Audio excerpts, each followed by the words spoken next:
Думай. Действуй. Побеждай. Думай, действуй, побеждай. 1xBet. Спонсор спортивных эмоций.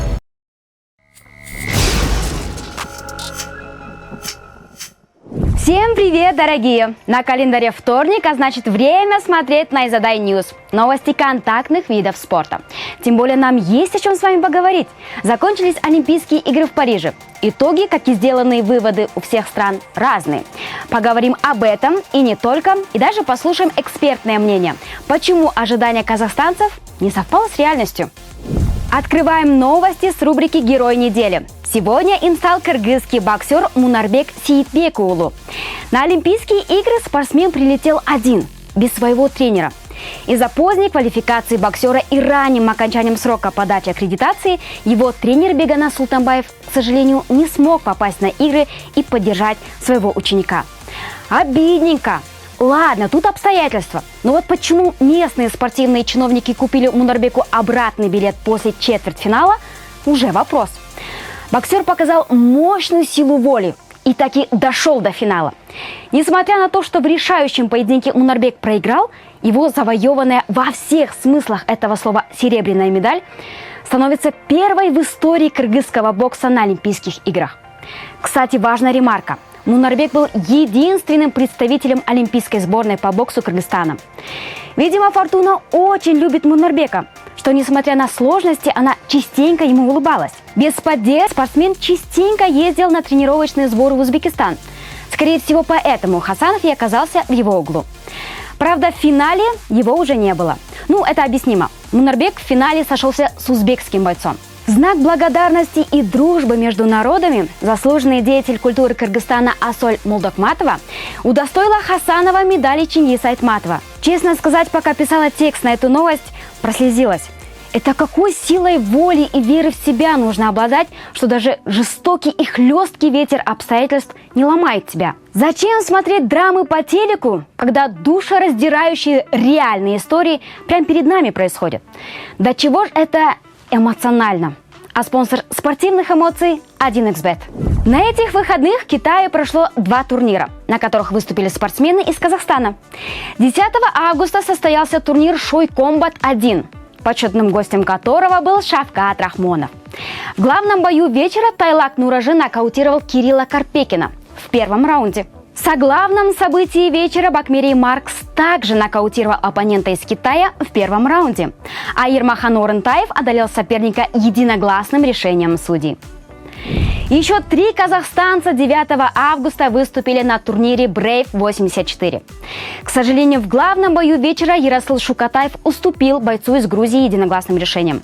А Олжас Искараев и Айваз Айдинов обрадовали болельщиков победами.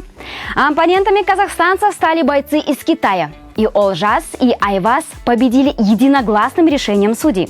А теперь коротко пройдемся по итогам турнира UFC Fight Night. В главном бою вечера Сергей Спивак расправился с Марчином Тыбурой за 1,5 минуты, поднявшись с 9 на 7-ю строчку рейтинга тяжеловесов. Тыбура спустился с 8 на 9-ю позицию. Сергей поймал соперника на армбар и таким образом взял реванш за поражение в 2020 году.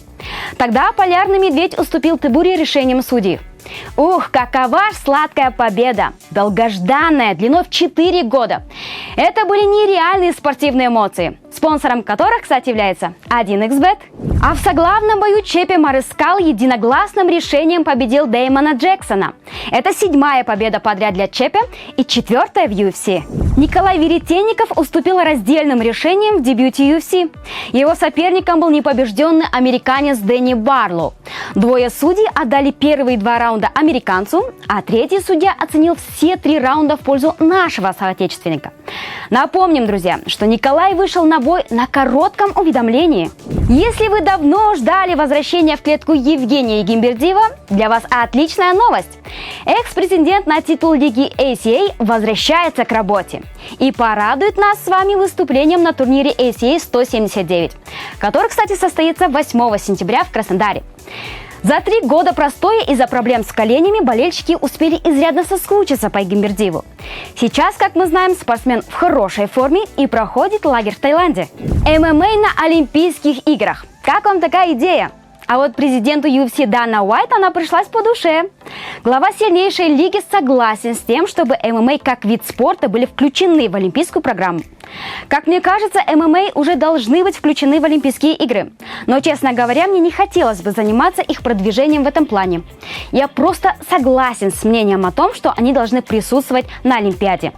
Не говорю уже, что одна из самых больших проблем, с которой сталкиваются Олимпийские игры прямо сейчас, это внимание со стороны зрителей. Вам нужны зрители? Включите ММА в программу Олимпийских игр. Цитирует слова Уайта портал Low Kick MMA. Что вы думаете об этом, мои дорогие? И если ММА включат в игры, то кого бы из спортсменов вы бы хотели там увидеть? Для участия в Олимпийских играх 2024 Узбекистан потратил $160 миллионов, в то время как Казахстан на эти же цели выделил в 4 раза больше – $660 миллионов.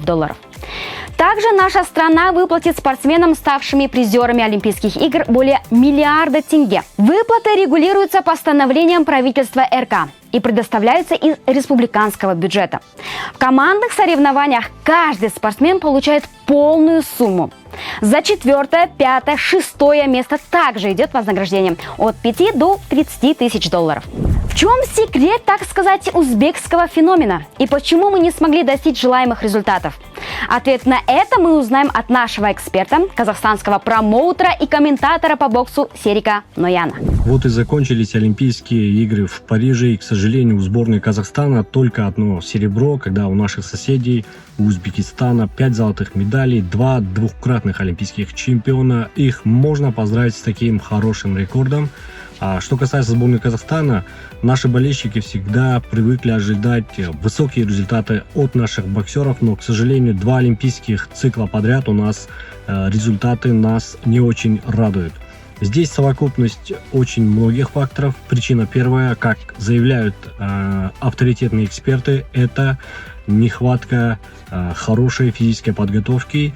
И здесь они заявляют, что нужно применять новые методы физической подготовки. Второе – это обновление тренерского состава. Я считаю, что нужно оставлять таких опытных тренеров, как Мирзали Айтшанов, Марат Джакиев, и на передовую выводить молодых, голодных тренеров, которые хотят результата. И точно так же во внутренних отборах нужно давать больше шанса нашим молодым, талантливым боксерам. Я не считаю, что казахстанская школа бокса слабой. Она всегда была лучшей, и она считается одной из лучших в мире именно по любителям. Поэтому мы сможем добиться тех результатов, которые были у нас до этого, и также обновить и завоевать там 2 и более золотых медалей на предстоящих других Олимпийских играх. Но у нас требуется очень много работы, поэтому здесь Федерация любительского бокса Казахстана, ей нужно проводить очень много таких плодотворной работы, развивать коммуникацию и делать акцент на будущее и на развитие. Точно так же здесь можно отметить один момент, что судейское влияние, оно сыграло очень большую роль, поэтому я считаю, что в следующих Олимпийских играх, надеюсь, что организаторы будут более внимательно смотреть и выбирать судей, и в будущем у нас будут хорошие результаты. Ох, в казахстанском ММА что-то горячее намечается. Мохаммад Хейбати по прозвищу Персидский дагестанец встретится с казахстанским бойцом, обладателем объединенного пояса Найза и Fight Nights Фанилем Рафиковым. Хейбати намерен, как он сам сказал, сильно побить Фаниля. Но Гай же хочет стряхнуть персидский ковер. Что эти двое творят? Их бой планируется на 26 октября. Но интерес к нему нешуточный уже сейчас. На днях Мухаммад подписал контракт с Лигой Найза, о чем сама Лига поделилась на своей официальной странице в Инстаграм. Подписание прокомментировал и Фаниль Рафиков, специально для Найзадай Ньюс. Ассаламу алейкум, новостному порталу Найзадай. Да, объявили бой с Мухаммадом Хейбати. Бой будет проходить в формате 5 по 5. Мы готовимся. Да, дочь? И будем бить его, как я сказал, в октябре будем вытряхивать персидский ковер. Всем ассаламу алейкум. 10 миллионов тенге. Именно столько получит Мухаммад Хайбати за свой бой с Фанилем Рафиковым. 8,8 миллионов. Именно столько билетов было продано на Олимпийские игры в Париже. Предыдущий рекорд принадлежит играм в Атланте, которые прошли в 1996 году. Тогда было продано 8,3 миллиона билетов.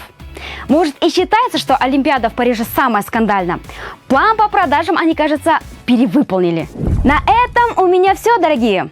Но не убирайте далеко ваши гаджеты. Мы с вами скоро вновь увидимся. Встречаемся в эту пятницу. А мы с командой пошли собирать очередной урожай новостей из мира спорта. Всем пока!